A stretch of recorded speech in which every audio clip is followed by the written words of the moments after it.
non-corporate atmosphere and to be with so many wonderful people here tonight. We're living at a moment in our nation's history where we have a popular constitutional law professor, Nobel Peace Prize winning president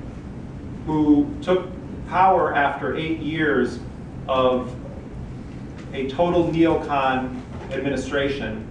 that ultimately declared the world a battlefield, that launched the war in Iraq, launched the war in Afghanistan, implemented a terrible regime of terror tactics around the world, utilized secret prisons, authorized unconscionable acts of torture, not just in Abu Ghraib or Guantanamo, but at secret sites in places like Poland or Thailand. And I think that a lot of people, when they were supporting candidate Obama in the run-up to the 2008 election, believed that what they were voting for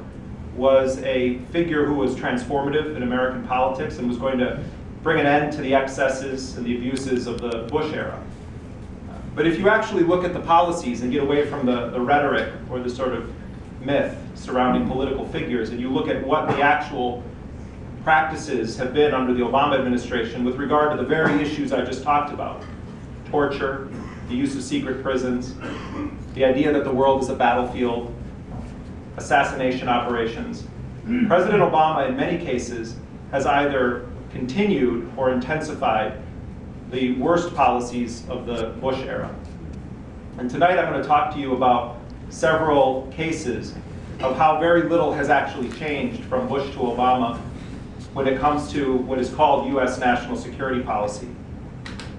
Now, I want to start by telling you the story of an American citizen named Anwar al-Awlaki, who was born in Las Cruces, New Mexico in 1971, and who most Americans, if they know that name, know one basic idea about him, and that is that he was a terrorist.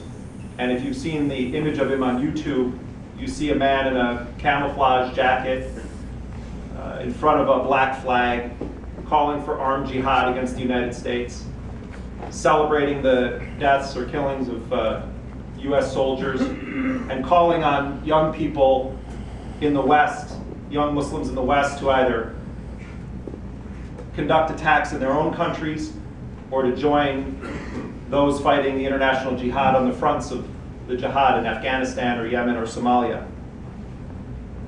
And the reason why Anwar al-Awlaki's story is fascinating to me, and I think revelatory about where we are right now as a nation,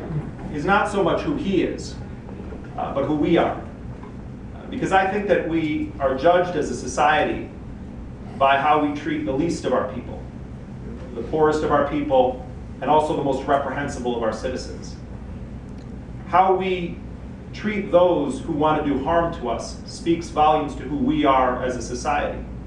In the aftermath of the Boston Marathon bombing, you heard these calls coming from mostly the Republican leadership in Congress, people like John McCain or Lindsey Graham, calling for this Tsarnaev kid, Jahar Tsarnaev, who's in custody right now, for him to be treated as an enemy combatant. And you know, we were gripped by fear when that attack happened. Boston had to shut down the city. There was basically martial law. And you had calls for an American citizen to be sent to Guantanamo, who hadn't yet even been charged with a crime. If we don't have a robust enough system in our civilian justice system to deal with someone like the individuals, and we don't know all the facts yet, who conducted the Boston Marathon bombing, then we should say that we're a different country. If we are at times